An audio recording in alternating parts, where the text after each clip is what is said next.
What's up peeps, welcome to today's video. If you happen to clicked on this video because you saw the title and you're a bit concerned, don't worry man, I'm alright guys. If you're expecting this video to be some sort of like victimized backdrop, X Factor backstory type thing, then yeah, it's not that kind of video.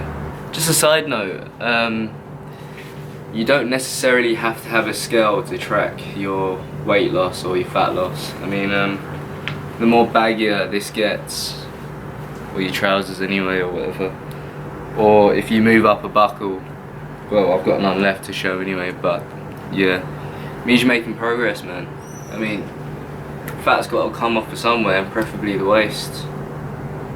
Give you that V, take a look. The purpose of this video, I'm going to try and make it an informative one, but at the same time entertaining, so it doesn't just look like someone sitting in a bedroom spitting out information that like 200 to 300,000 people have already said before. So yeah, hope you guys will enjoy it. Side note, if any coffee companies want to get at me and send me some samples so I can review them, please do go ahead.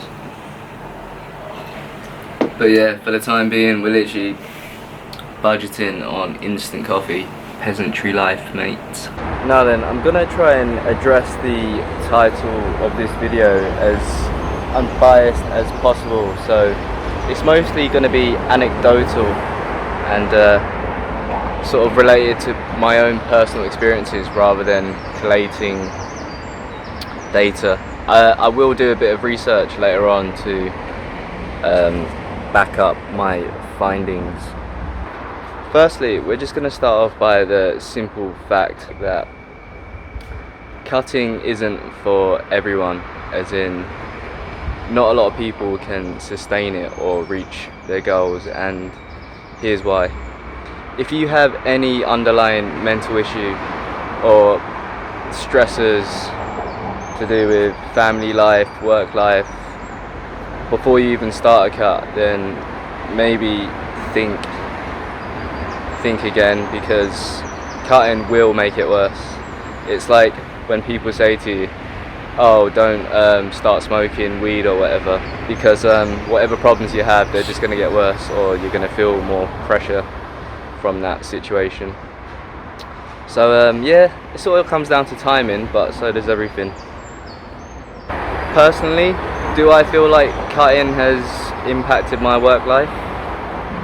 I'd be lying if I said no. I mean, I'm not the type to kick off whenever I don't agree with something, but at the same time, I know for sure I'm a lot level-minded when I'm sort of maintaining, or at least in a surplus anyway, or just not wasting away. I mean, how often do we actually like feel this dip or this low in energy and this like spike in irritation before we've had our lunch, or before we've had our first meal, or just when we're hungry in general? And then as soon as we have that like first two bites and our insulin spikes up or whatever, we think, bloody hell, what was all that like 10 minutes of commotion about? What was all that about? So yeah, imagine feeling that level of hunger or that irritation like constantly whilst on like a 48-hour basis, where your body's adapting to less food and just not being able to sustain its own body weight. I mean, of course it's gonna try and fight back, and these are the consequences. Obviously it's not all doom and gloom. You do obviously get the instant satisfaction of cutting on a weekly basis. So yeah, you obviously get the chiseled, well not at the moment, chiseled jawline coming in. Like, yeah, that's always nice. Depends on your actual starting point, but for some people they don't actually have a neck. They literally just have a fucking girthy pancake or flat tire as a neck. And when you start cutting and dropping weight, you will actually have something that resembles what looks like a neck.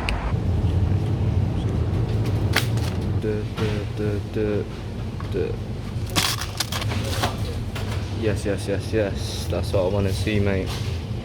2 for 7.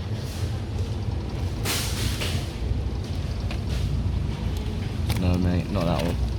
These ones are sick.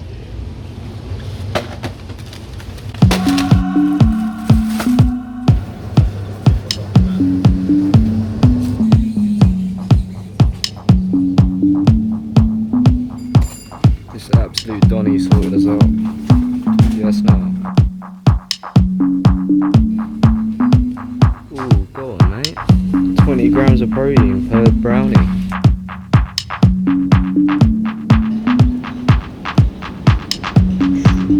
Shout out to Henry's. Everywhere that I go, everybody wants to know if I can't forget the girl. She's always on my mind. It's gonna take some time before I come to terms.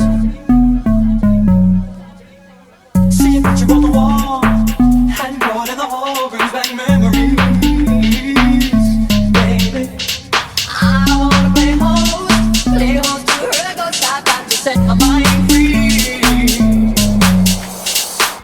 Everywhere that I go, everybody wants to know if I can't forget the girl. She's always on my mind. It's gonna take some time before I come to terms. See a picture on the wall, handball in the hall brings back memories. Baby, I wanna play host to her, go stop out to set my mind free.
Everywhere that I go, everybody wants to know if I can't forget the girl.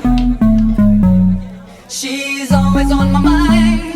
It's gonna take some time before I come to terms. See a picture on the wall, handball in the hall brings back. Yes, peeps. I just sort of want to touch up on a little bit about rest and recovery. So today I was actually scheduled for cardio, and it would have lasted about an hour. So instead of like having a lie-in for that extra hour or not being active for an hour, I thought maybe like a good little tip to share with you is fit it around like your lifestyle. As in, if you need to do a food shop and it's like half an hour walk away, then obviously if you walk there and back, it's basically the same as doing an hour like steady state cardio,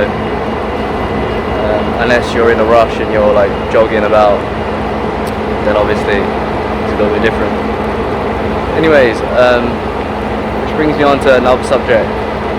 When the going gets tough on a diet, take a break, man. Have like a diet break. No one can expect to sprint a whole 26-mile marathon. You're gonna have, if you do that, or if you at least try to get like the quickest pace towards your goal, you're gonna have to slow down at some point in order to, stay alive. And it's sort of like how our body works. It's sort of like mechanics. So you can imagine like a car. It needs like a sort of clutch system control. Otherwise, you'll be trying. If you already drive, you already know you can't do 50 mile an hour in first gear. The car will barely move. You've got to sort of balance it up and down in order to get this progression, or at least to get the car moving. So, clutch control, change the gears, that sort of thing. So yeah, I'm currently on a deload week, which means I'll be doing 50%. I'll be keeping the volume the same, but I'll probably be decreasing my intensity by 50%, which means if I'm pressing, let's say for example, 75 kg on the bench, I'll be doing 37.5 for the same reps. Kgs in there too. Okay. Also, I'm sort of trialing out my new maintenance.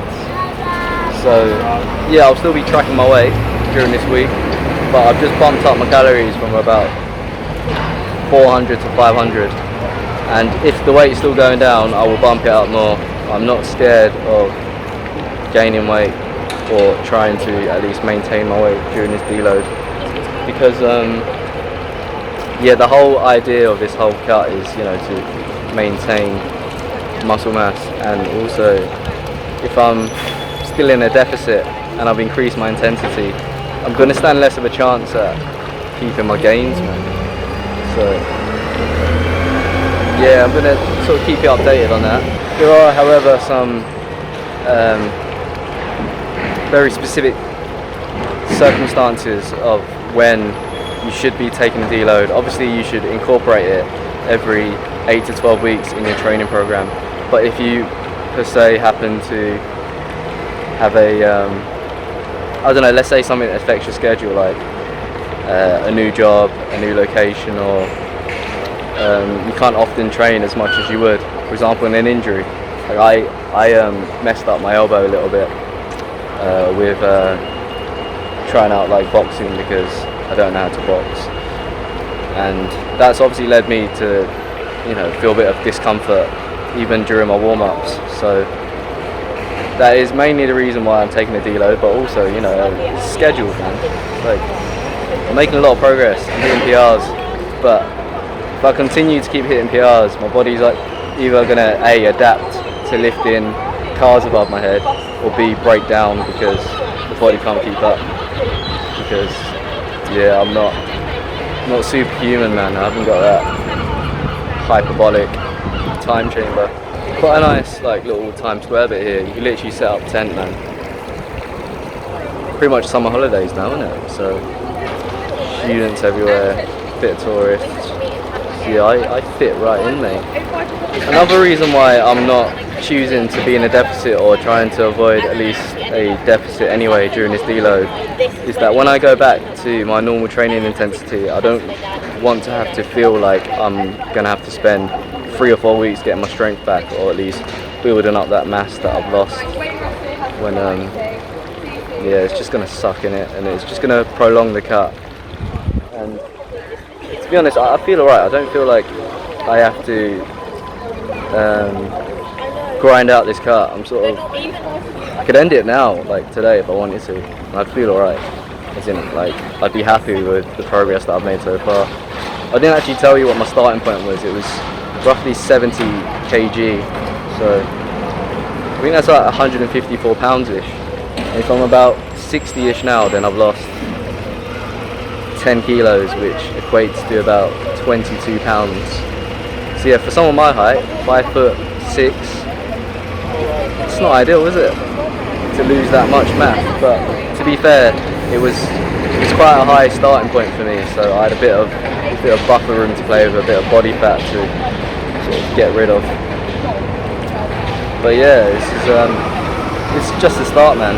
As in no way, shape or form do I think I'm gonna hit a physique anytime soon near my genetic potential, even though I wouldn't say I have like great genetics for building mass and staying lean, but more or less we're gonna smash this cut, man. Sup peeps, I'm just gonna touch upon the title of this video. Let's address the whole anxiety and depression topic. Touchy subject. Bloody hell, man, is that flipping hot here. It's like 32 degrees, and my ice seems to have melted already, man. That's a concern. Anyways, I was just thinking in my head, like, I remember having like a few like negative thoughts during this cut already, or these last like this last week and thinking I'm gonna have to include like the topics anxiety and depression during this cut, because it was not necessarily what I was feeling, but I was feeling a bit low.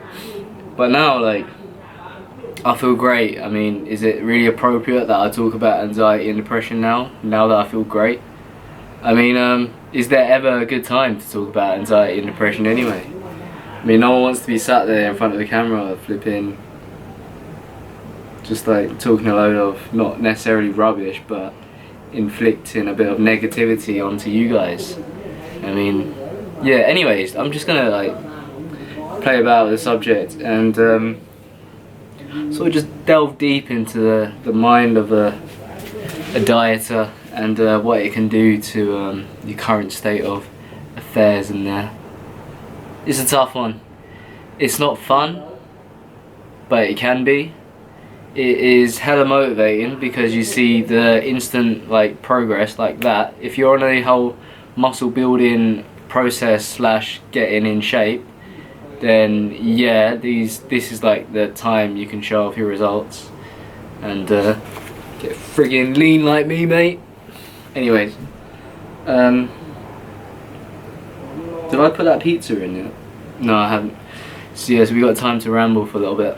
Being in a energy caloric deficit will lead you to start feeling low at any point, and no one can deny it that they're able to keep up a constant level of a constant state of mind for a whole 24 hours. Is it raining? I think it's raining because it's that humid. And you will get these dips in energy, and your mind won't tell you that you're feeling low in energy or you're just feeling in a low mood. There's no brain signal. I don't know whether it's serotonin or whatever, but you just won't feel great during your cut, especially if you're dieting to low levels of leanness like I intend to. As I said at the start of this video, if you had any sort of underlying issues before this, maybe reconsider your cut or maybe reassess your goal of level of leanness. You don't want to get competition lean when you're not actually competing. If it's just a case of looking good in the mirror, showing off to your friends, it's not worth it, man. I'm doing it because I've been shredded in the past. I want to do it again. And I'm tired of bulking. I think those are legit reasons to actually like shred down. And obviously for cool photos. Because the whole anxiety thing, yeah, I've felt that a few times. You know, I'm heading to the gym, I put on a vest or something and I think, bloody hell, I look skinny, or bloody hell, I look bloated today. But like, I'm not going to the gym to flipping pose like on stage. It's like, and I never like had that thought in my head when I was bulking either, when I was putting on weight and like actually getting, like, my waist was getting thicker. I didn't ever like think, oh, what happens if like people think I'm getting too fat. I never actually thought that during my bulk either, but now I think, oh, now I'm starting to actually like be a bit more conscious of what I look like, whether that's me feeling bloated and thinking, oh my god, like I'm usually a lot leaner than this, or I'm like hella flat today, I look really skinny. I'm meant to be big, shredded and muscular, but now I just look skinny. Now people don't even think I lift. But even if that were the case, even if people thought I didn't lift, why does it matter? Which brings me, like, you know, to the whole topic of having those anxious thoughts that are just, at the end of the day, thoughts, and you can't necessarily control it.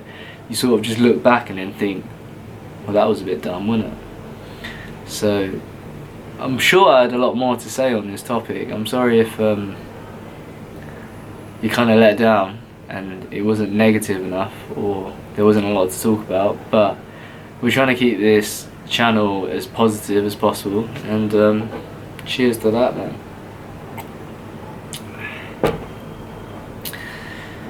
But yeah, it's not it's not every day you have a great day, but at the same time, if you do have a great day, flipping enjoy it, man. Like,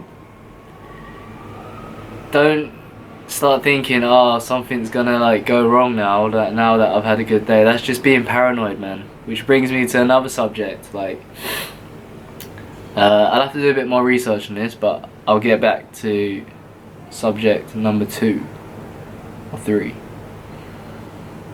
or another subject. I don't know what order I'm going to put this video in, so yeah, time to make my pizza. Yes peeps, I'm back in the wife beater top, but friggin' hell I look lean today, man. I don't know whether it's a humidity. Instead of checking myself out, flipping constantly, business resumes as usual. Barbecue, chicken, pizza. Just try not to flip and slide it off the plate. And pretty much what we made earlier, that pasta thingy, but it's got like added sweet soy sauce. Macros unknown in that sauce because I don't care. Anyways,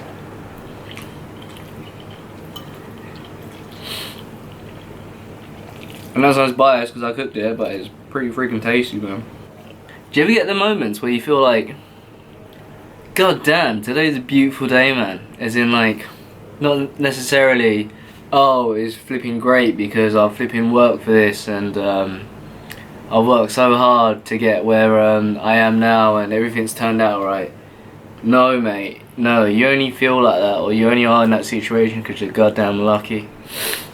If you, for example, got a promotion at a job and you've worked hard for it, or per se you put 6 months of 6 years dedication into it and you are where you are, no mate, you're friggin' lucky, man. Because if you look on the news, like, you see all these refugees and stuff, they're literally like getting kicked out of their own flipping town because all these wars and stuff or whatever, protests and all this, people losing their jobs, man. You could have easily been born into that family. So don't you flipping start with your whole, oh, it's a beautiful day only because I work hard, and get out of here with that, mate. Get out. God damn. She's making some gains over here, man. God damn. God damn. So like when you feel like great, like fuck, man, it's flipping great, man. Oh, that brings me on to another subject. What do you guys think about the law of attraction? Like, it must be a thing, right? It must be a thing, man. Like, let me get this straight.